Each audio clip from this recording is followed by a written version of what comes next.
Hi, Coach Kammer here. One of the things that's often said about men is that we won't open up, we won't talk. But there's a lot more to it than that. Don't go away.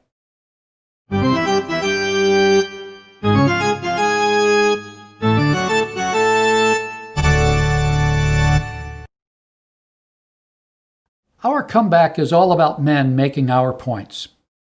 Often, our comeback is about making our points to the government, or the media, or other big institutions.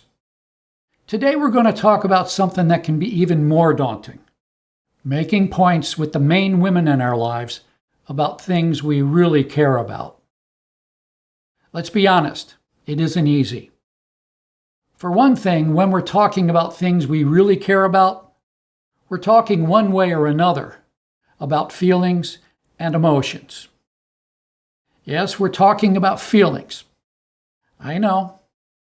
You're a man, and feelings are girly. You're a man, and talking about feelings is really girly. You want to avoid them. Big mistake. Your feelings are the spark plugs of your personality. Disconnect them, and you ain't going nowhere.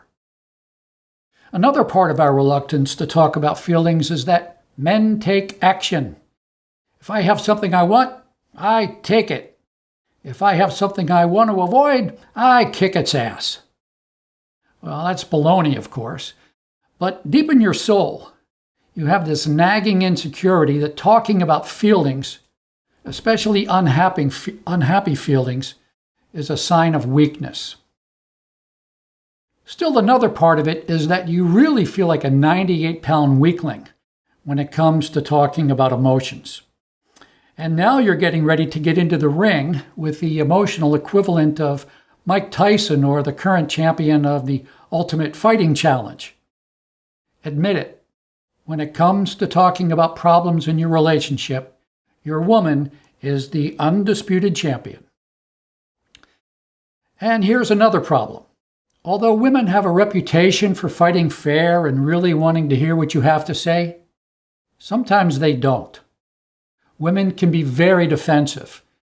Researchers in 1982 found that women were almost 4 times as likely as men to fight dirty, to take cheap shots, tie you up in illegal holds, and hit below the belt. It can all look and sound a little like this.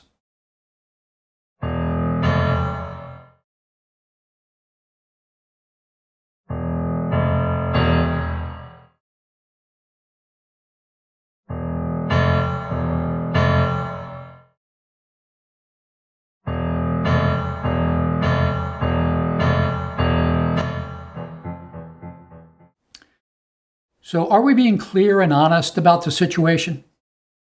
Do you think maybe we need a game plan?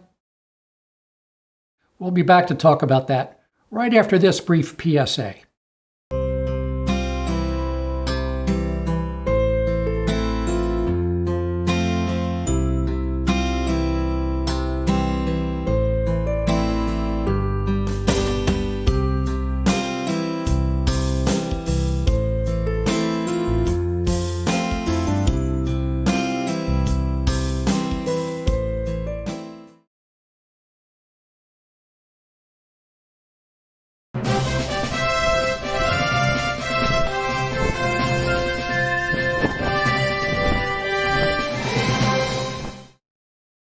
It's no silver bullet, but a really effective skill that can help you stay in the fight is the I feel statement. If done right, it's never wrong. Now, that doesn't mean you will automatically get your way, but it does mean that your opinion, your point of view, your feelings will have a seat at the table. They will be heard, respected, and included in the discussion about whatever problem you're trying to solve. An I feel statement has 5 parts. The first part is to know and understand what you are feeling. That's much easier said than done, especially for men, because as we just talked about, We've pretty much been taught not to pay attention to feelings since they're supposedly unmanly.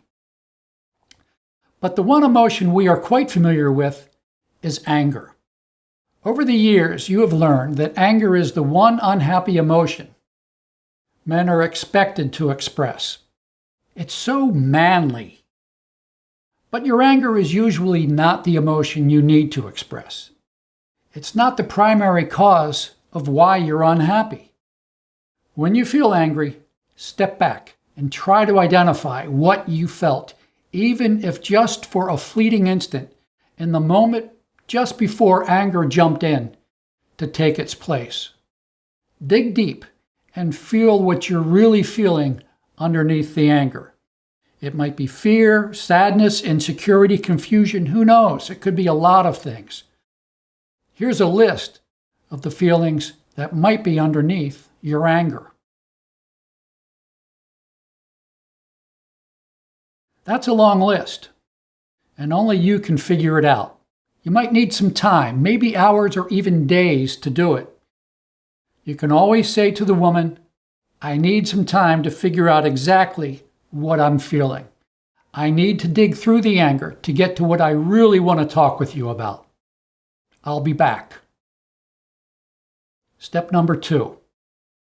Once you know what you're feeling, tell her. Number 3. Tell her what was going on, what was happening when you started to feel what you are feeling. Number 4. Tell her why that situation made you feel that way. And number 5, tell her what you want and need instead the next time that situation comes up. Again, you might not get it, and you might not even deserve to get it, but you have the right to have a full and honest discussion about it. If she wants you to talk, you need her to listen. The I feel statement makes it more likely that she will not only listen, but actually get what you're saying.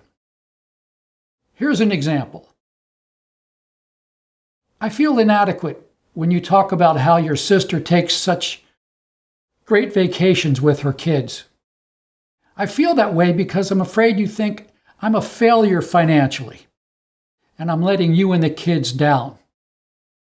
What I need instead is for us to plan together how to give our kids great vacations that don't cost more than we can afford.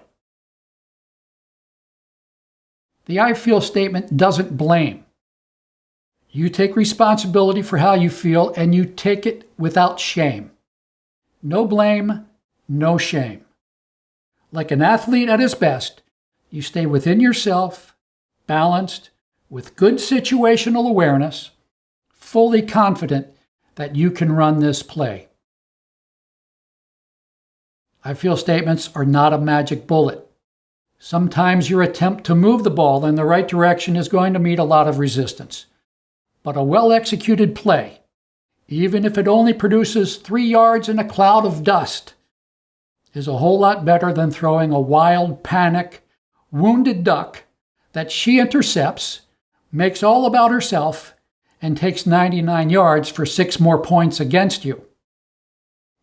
One last thing. Don't misuse the phrase, I feel. You can't say, for instance, I feel you are an idiot, because you are an idiot is not a feeling. I feel sad, I feel angry, I feel scared. Those are feelings. I feel you are an idiot is a judgment, not a feeling. So let's practice this important skill. Let's get the I feel statement into our emotional muscle memory. We have lots of points it can help us score. Way to go for watching this. See you on the field.